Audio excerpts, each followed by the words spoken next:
Praise the lord. దేవుని నామానికి మహిమ కలుగును గాక.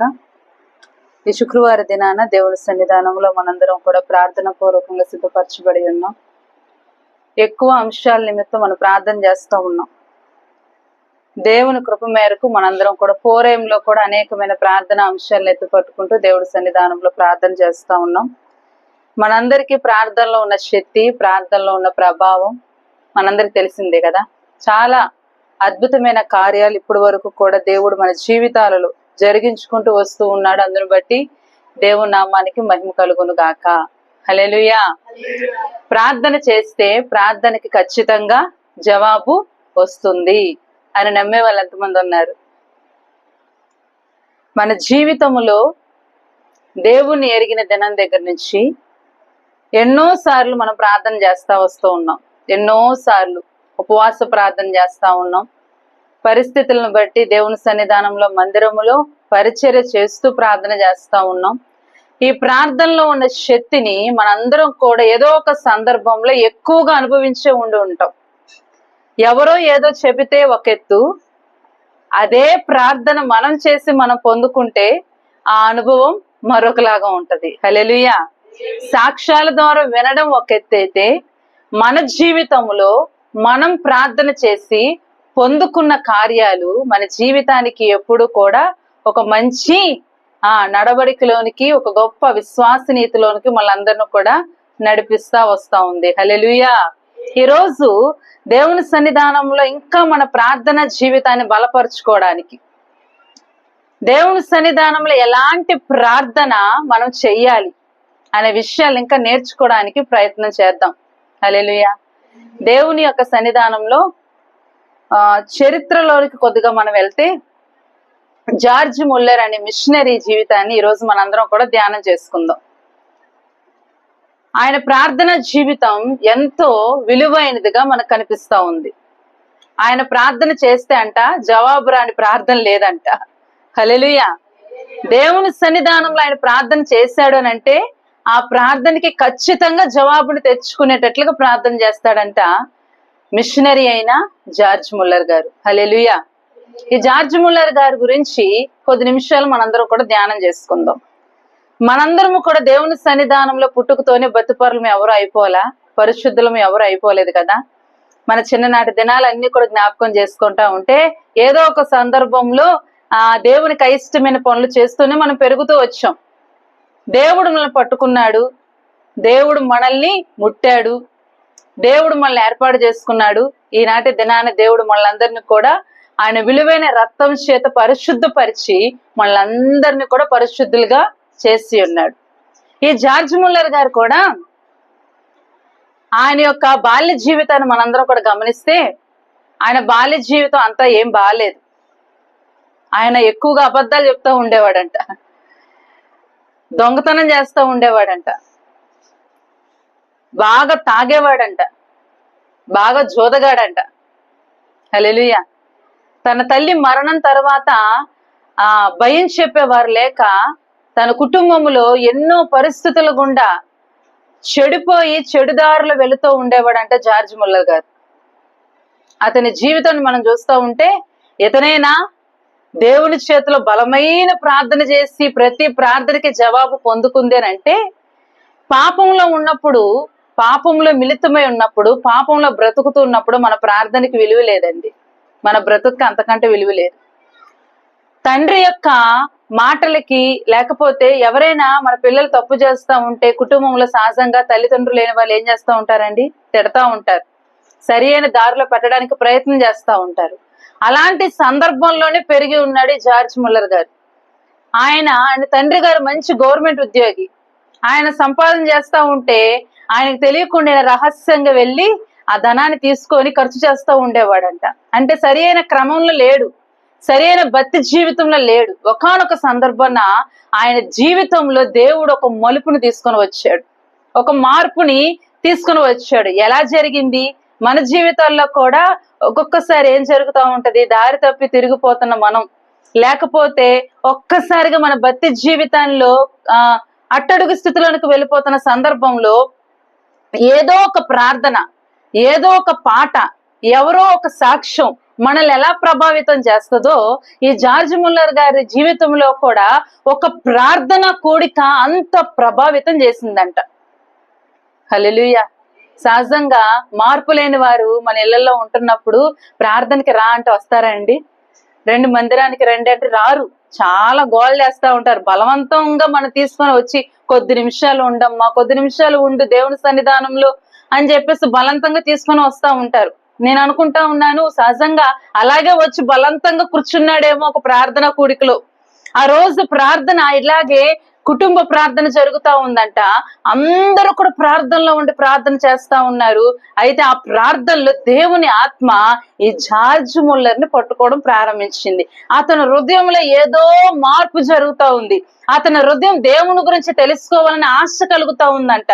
ఎవరు ఈ ఈ ఇంత ప్రభావం నాలో కలుగుతుంది, ఏదో స్పర్శ నాకు కలుగుతుంది అని దేవుని సన్నిధానంలో ఒక విధమైన పశ్చాత్తాపమైన మనస్సు జార్జ్ ముల్లర్ అక్కడ కూర్చున్న వారిలో ఒక ప్రత్యేకంగా కనిపించడం ప్రారంభించాడంట.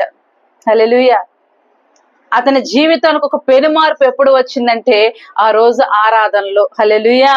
అతను అనుకుంటూ ఉన్నాడంట, అతని హృదయం తనకు చెప్తుందంట, నువ్వు పాపివి, నువ్వు దేవుని సన్నిధానంలో పశ్చాత్తాపడాలి, నువ్వు దేవుణ్ణి ఎరగాలి, ఆయన ఏమై ఉన్నాడో నువ్వు తెలుసుకోవాలి, ఆయన ఉపదేశం ఏంటో నువ్వు తెలుసుకోవాలి, ఆయన వాక్యం ఏం చెబుతుందో నువ్వు తెలుసుకోవాలని ఆయన ఆత్మ తనలో తాను మాట్లాడుతూ ఉండడం అవన్నీ కూడా గమనించాడంట. ఆయన వెంటనే తన తండ్రి గారితో మాట్లాడితే వాళ్ళ నాన్నగారు పట్టలేనంత సంతోషంతో నా కుమారుణ్ణి ఒక మంచి చర్చిలో ఒక మంచి ఫాదర్ గా ఉంచుదాం, మంచిగా స్టడీస్ అన్ని బైబిల్ ప్రకారంగా అన్ని నేర్పిద్దామని ఆయన చాలా ప్రయత్నాలు చేస్తా ఉన్నాడంట.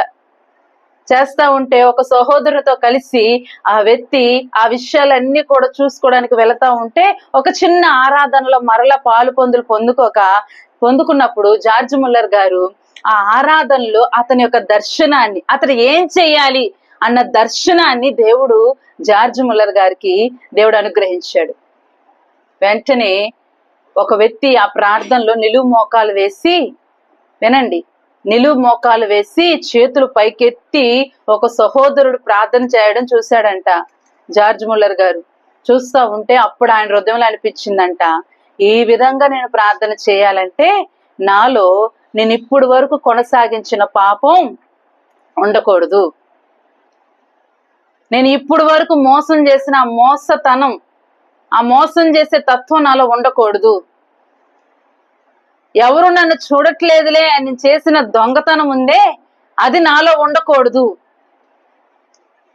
ఎప్పుడూ కూడా డబ్బులు విలాసవంతం ఖర్చు చేస్తూ నేను జూదం ఆడుతున్నాను నా చేతులతో, ఈ జూదం నాలో ఉండకూడదు అనని తనకు తాను పశ్చాత్తాపమైన మనస్సుతో ఆ రోజు దేవుని సన్నిధానంలో నాకు రక్షణ తప్పనిసరి అని అనుకొని జార్జ్ ముల్లర్ గారు తను చేసిన పాపానికి ప్రాయశ్చిత్తార్థం పొంది దేవుని సన్నిధానంలో రక్షణ తీసుకోవడం జరిగింది. హల్లెలూయా. ఆయన దర్శనం ఏంటో తెలుసా? అనాథ పిల్లల్ని వారందరిని కూడా ఒక దగ్గర చేర్చి ఆశ్రయంగా నిలబడమే ఆయన దర్శనం.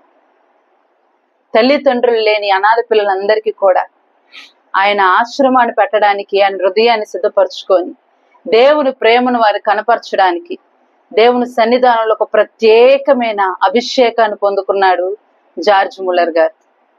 చాలా సందర్భాల్లో ప్రార్థనా కూడికలో, ఉపవాస ప్రార్థనలో ఈయన గురించి చెప్పని సందేశం ఉండదేమో అని అనుకుంటా ఉంటాను నేను. హల్లెలూయా.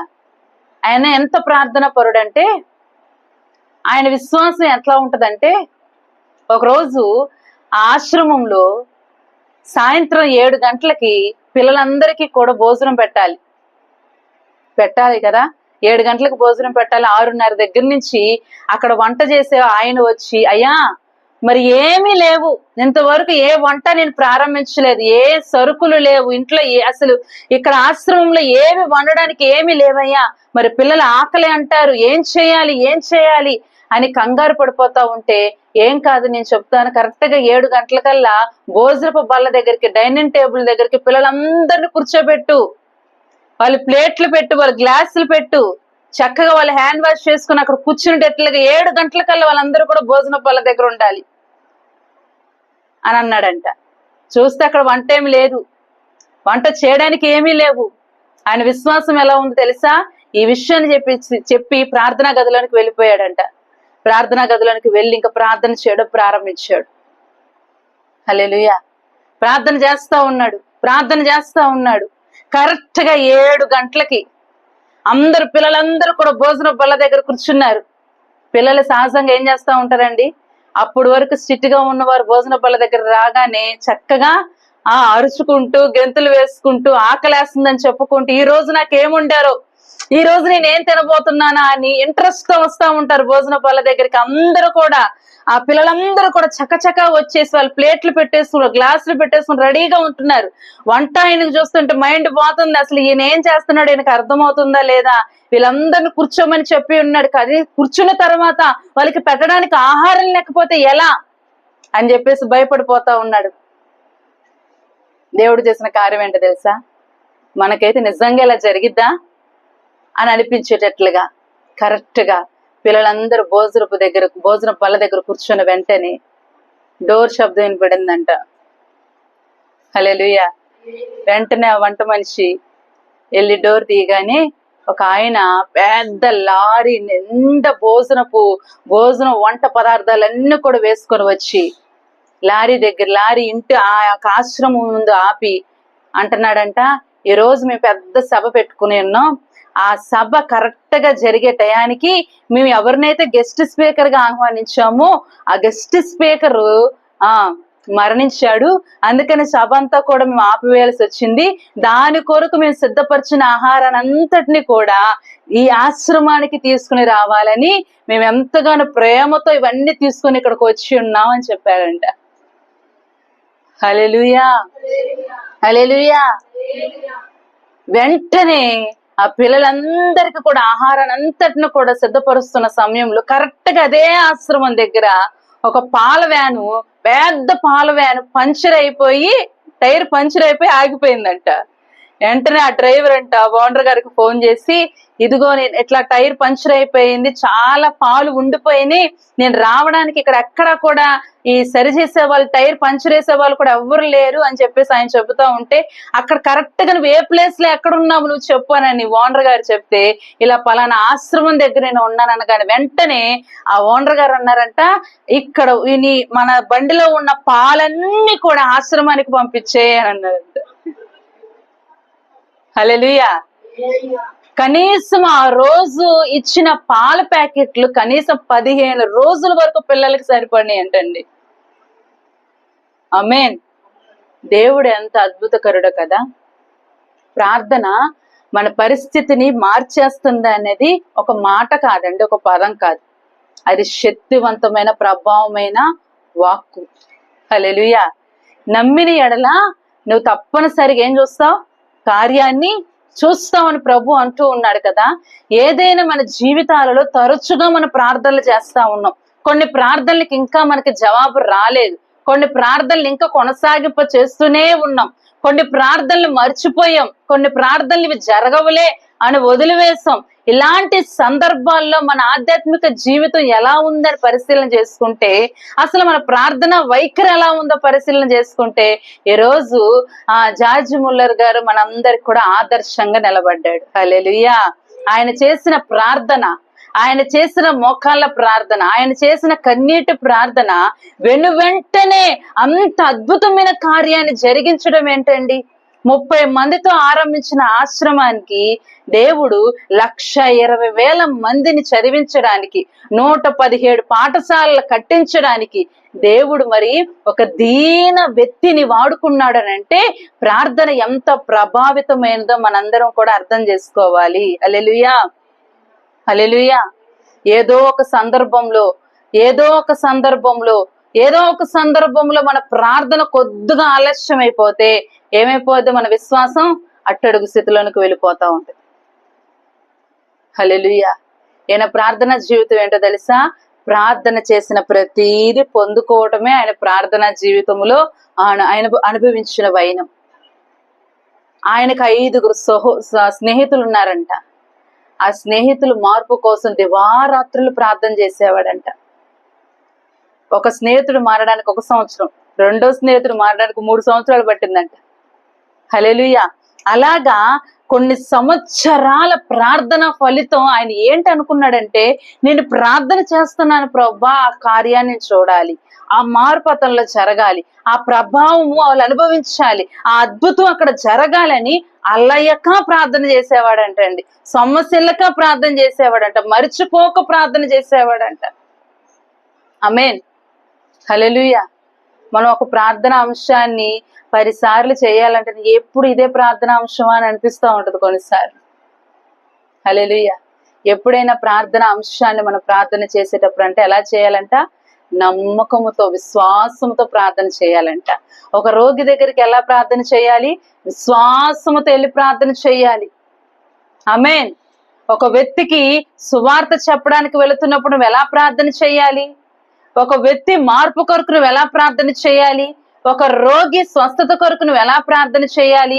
ఈ విషయాలన్నీ కూడా పరిశుద్ధాత్మ దేవుడు మనకు అనేకమైన మార్లు మనకి తెలియజేస్తూనే ఉన్నాడు. అయినా కానీ మన ప్రార్థనలో సమస్యలు పోతా ఉన్నాం, అలసిపోతా ఉన్నాం.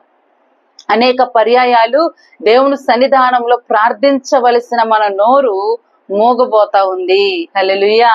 అందుకని పరిశుద్ధాత్మ దేవుడు ఈ రాత్రికాల సమయంలో, ఈ శుక్రవార దినాన, ఈ ఉపవాస ప్రార్థనలో దేవుడు మరలా మనకి జ్ఞాపకం చేస్తా ఉన్నాడు. ప్రార్థన చాలా చాలా విలువైనది, ప్రార్థన చాలా చాలా ప్రభావితమైనది. ఒక చిన్న పిల్లవాడి ఆకలి తీర్చడానికి ఒక సేవకుడు కార్చిన కన్నీరు కొన్ని వేల మందికి ఆహారం పెట్టడానికి వచ్చింది అని అంటే, ఆహారం వచ్చిందంటే రాచమాచి పని కాదండి. ఆమేన్. హల్లెలూయా. నేను చాలా సందర్భాలు నేను చెప్పాను ఈ యొక్క నా జీవితంలో దేవుడు చేసిన కార్యాన్ని. ఇలాగ శుక్రవార దినాన ఇక్కడ ప్రార్థనకు రావాల్సి వచ్చింది.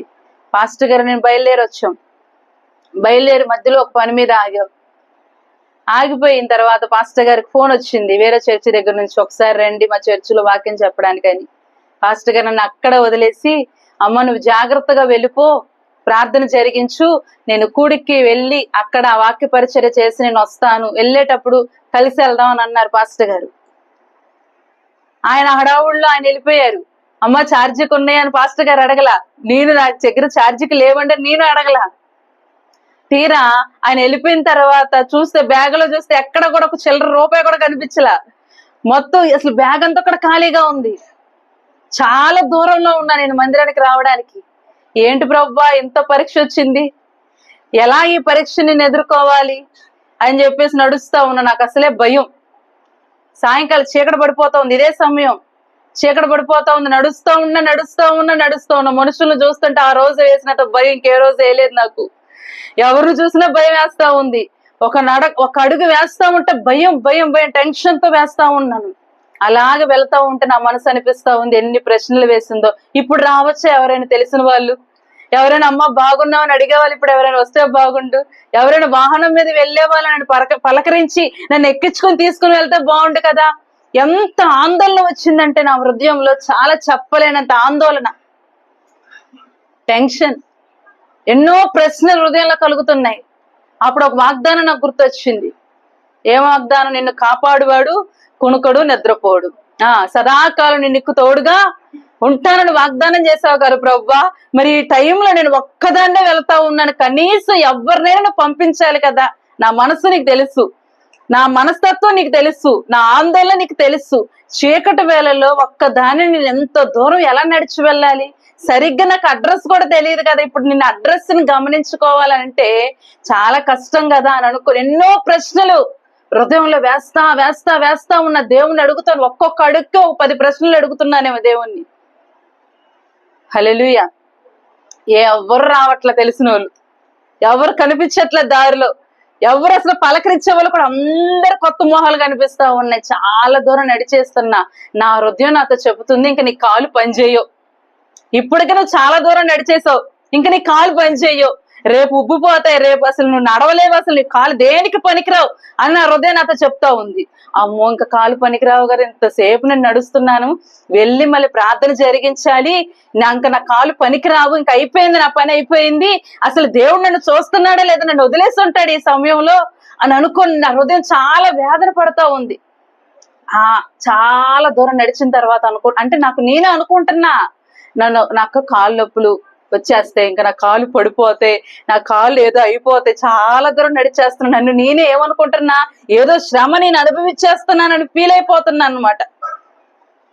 కొద్ది దూరం అయిపోయిన తర్వాత మరలా దేవుణ్ణి అడగడం ప్రారంభించా, ఒక దూతను పంపొచ్చుగా, ఇప్పుడు నన్ను తీసుకొని వెళ్ళి క్షేమంగా మందిరంలో దింపొచ్చు కదా, నువ్వేమన్నావు, నా దూతలకు ఆజ్ఞాపిస్తాను అన్నావు కదా, కాలికి రాయి తగలకుండా చూసుకుంటా అన్నావు కదా, ఇప్పుడు ఒక దూతను పంపి నన్ను ఇక్కడి నుంచి వెంటనే మందిరంలో దింపేయచ్చు కదా. చూసారా నా ప్రార్థన ఎట్లా ఉందో? ఒక్క దూతను పంపొచ్చు కదా అని ఆకాశం వైపు చూస్తున్నా, కింద నేల వైపు చూస్తున్నా, ఎటువైపు నుంచి ఏ దూత రావట్లా, చూస్తా ఉన్నాయి, నడుస్తా ఉన్నా మందిరం దగ్గరకు వచ్చా.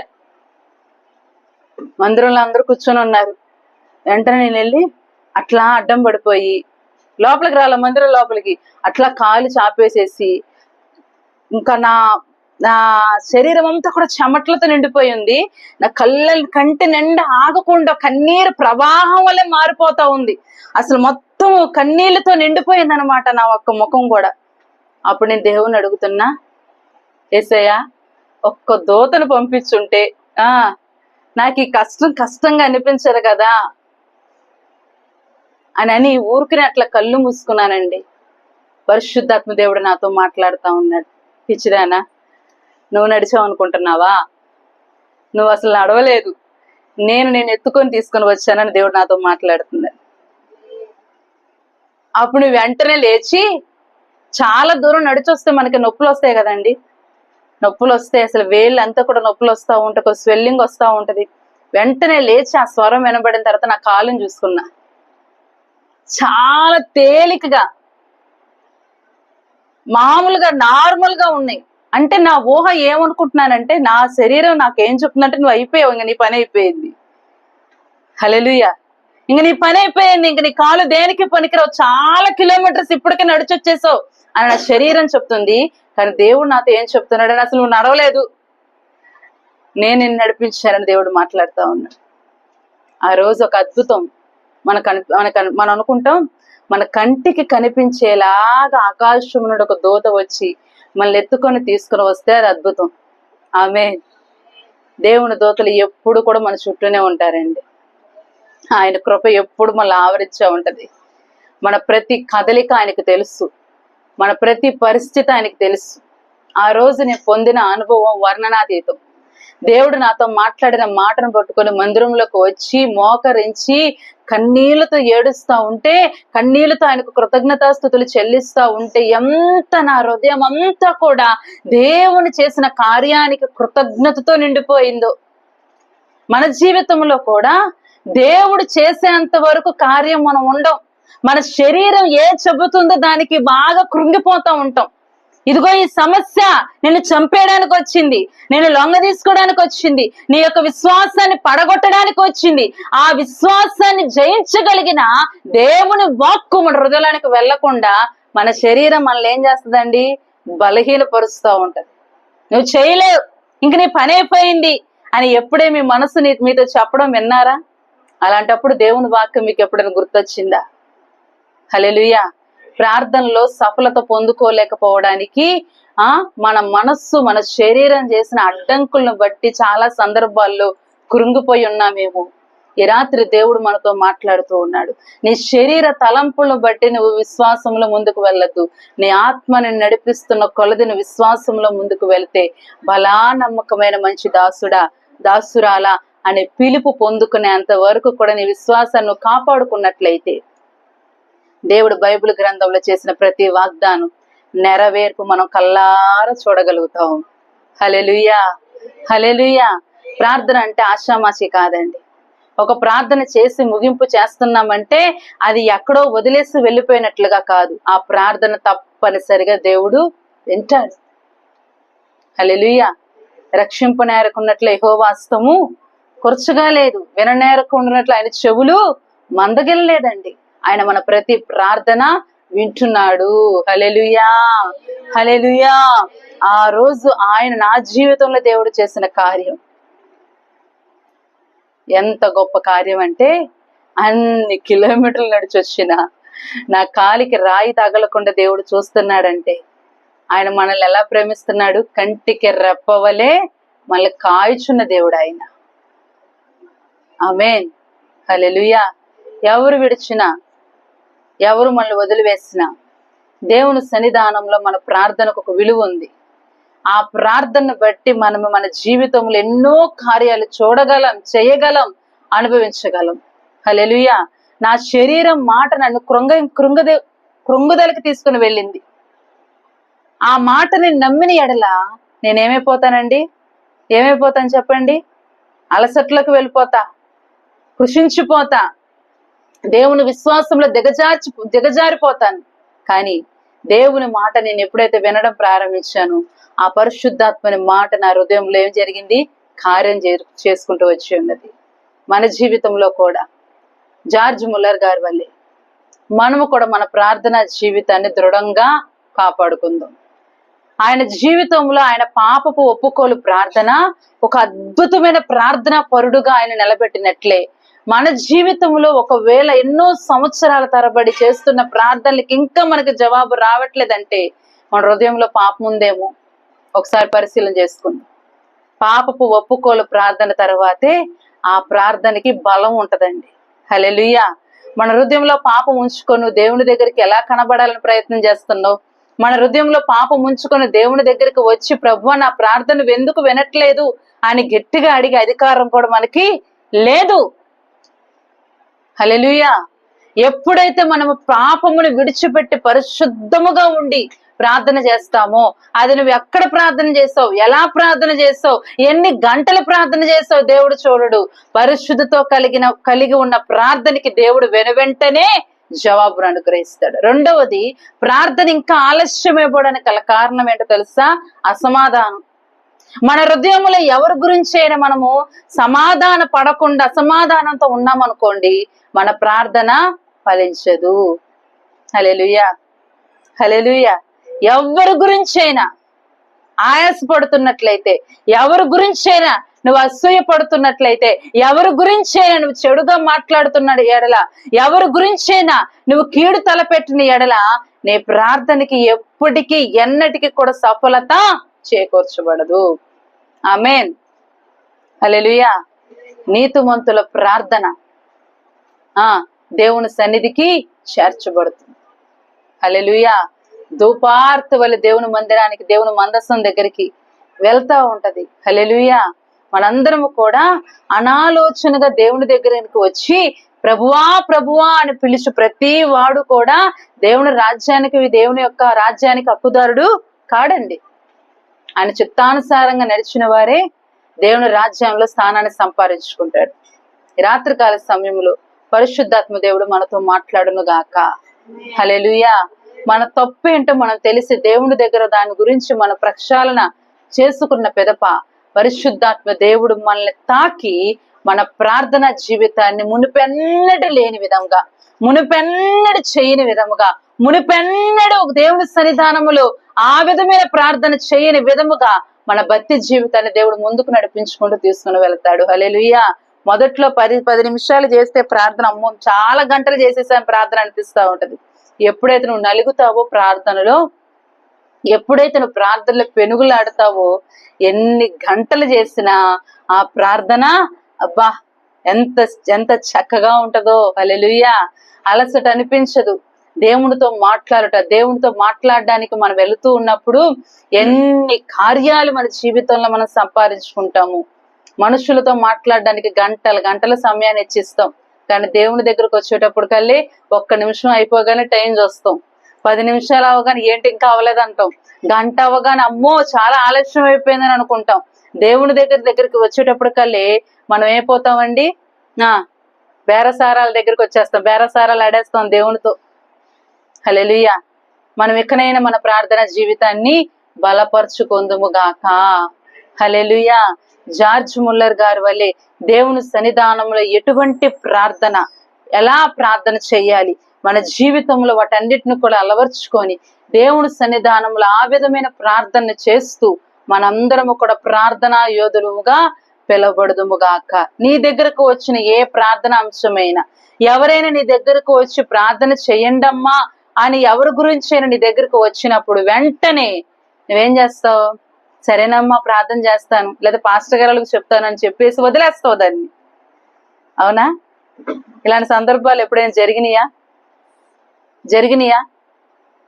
ఏం చేస్తాం? దాన్ని వదిలేస్తాం ఇంక అక్కడతో. అలా కాదండి, అది సరి అయిన పద్ధతి కాదు. ప్రార్థించవలసిన బాధ్యత మన మీద ఉంది. హల్లెలూయా. ఎవరైనా నీ దగ్గరకు వచ్చి ప్రార్థించమని అడిగినప్పుడు మారు మాట మాట్లాడకుండా వెంటనే అక్కడే ప్రార్థన చేయండి. దేవుడు తప్పక మీ మొరని ఆలకించునుగాక, మీ పక్షాన దేవుడు వ్యాజ్యమాడును గాక. ఆవగించేంత విశ్వాసం ఉన్న ఎడల నీ జీవితంలో ప్రతి కార్యము సఫలపరచబడుతుందని చెప్పడం కాదు, అది నువ్వు చేసి చూపించాలి. అప్పుడే మన జీవితాలన్నీ కూడా ఫలించే కుటుంబాలుగా ఉంటాయి. మన ప్రార్థన జీవితం ఎప్పుడు కూడా ఫలిస్తూనే ఉంటది, నూరంతలుగా ఫలిస్తది. మన ప్రార్థనకు అప్పుడు విలువను తీసుకుని వస్తది. మన మందిరానికి వెళుతున్నామనంటే ఏదో ఒక కార్యం వీళ్ళు పొందుకొని వస్తారు అని ఇతరులు గ్రహించగలిగేలాగా ప్రార్థన చేయండి. మాటలతో పెదవులతో కూడే ప్రార్థన ఫలింపుకి ఆశీర్వాదానికి ఎప్పుడు కూడా కారణం కాదండి. భక్తి జీవితమైన ప్రార్థన, హృదయపూర్వకమైన ప్రార్థన, విశ్వాసమైన ప్రార్థన ఎన్నో కార్యాలను ఇప్పటికీ మన సేవా జీవితాల్లో, మన కుటుంబాల్లో, మన సంఘంలో ఇప్పటికీ దేవుడు జరిగించుకుంటూ వస్తూ ఉన్నాడు. ఇక మీదట కూడా జరిగించనే ఉన్నాడు. హల్లెలూయా. అటువంటి ప్రార్థన ఆత్మతో మనందరం కూడా నింపబడి దేవుని సన్నిధానం నమ్మకస్తులుగా ఉందము గాక. ఆమేన్. ప్రార్థన చేసుకుందాం. మహాపరిశుద్ధుడా, ప్రేమ కలిగి తండ్రి, మీకు స్తోత్రాలు చెల్లిస్తూ ఉన్నాం. రాత్రికాల సమయంలో నీ సన్నిధిని మా మధ్యలో ఉంచి ఏ విధముగా మేము ప్రార్థన చేయాలో, ఎలాంటి ప్రార్థన మేము చేస్తే ప్రభా కార్యాలు పొందుకోగలుగుతాము, ప్రతి విషయాన్ని కూడా మీరు మాతో మాట్లాడుతూ ఉన్నారు. అందరూ బట్టి మీకు స్తోత్రాలయ్యా. చాలా సందర్భాలలో ఎన్నోసార్లు మీ మీద సనిగిన వాళ్ళమే, గొనిగిన వాళ్ళమే, ఎందుకు నా జీవితంలో చెయ్యట్లేదు అని అడిగిన వారమేనయ్యా. మా ప్రార్థనలో కొరతలు ఉంచుకొని, మా ప్రార్థనలో ప్రభా అయ్యా పరిశుద్ధత లేకుండా, సమాధానము లేకుండా, అయ్యా ప్రేమ లేకుండా, కల్మషముతోనో పాపముతోనో అయ్యా మేము ప్రార్థన చేస్తే ఆ ప్రార్థనకి ఎందుకు ఫలం వస్తుంది ప్రభా? ఆ విషయాన్ని మేము గ్రహించగలిగి మేము మా జీవితాన్ని సవరించుకుంటూ పరిశుద్ధత కలిగి జీవించి నీ సన్నిధానంలో తండ్రి యథార్థముగా మిమ్మల్ని సేవించడానికి, యథార్థముగా మిమ్మల్ని వెతకడానికి, యథార్థముగా నీ నామం పేరట ప్రార్థించడానికి మా అందరికీ మీరు కృప చూపించండి. ఇప్పటి వరకు మా జీవితంలో చేసిన ప్రతి కార్యానికి వందనాలయ్యా. ఇంకా అనుదిన నీ కృపతో తండ్రి మమ్మల్ని అందరిని కూడా మీరు నింపి వర్ధలింప చేయమని వేడుకుంటూ యేసు పరిశుద్ధ నామములో అడిగి వేడుకుంటున్నాను తండ్రి. ఆమేన్.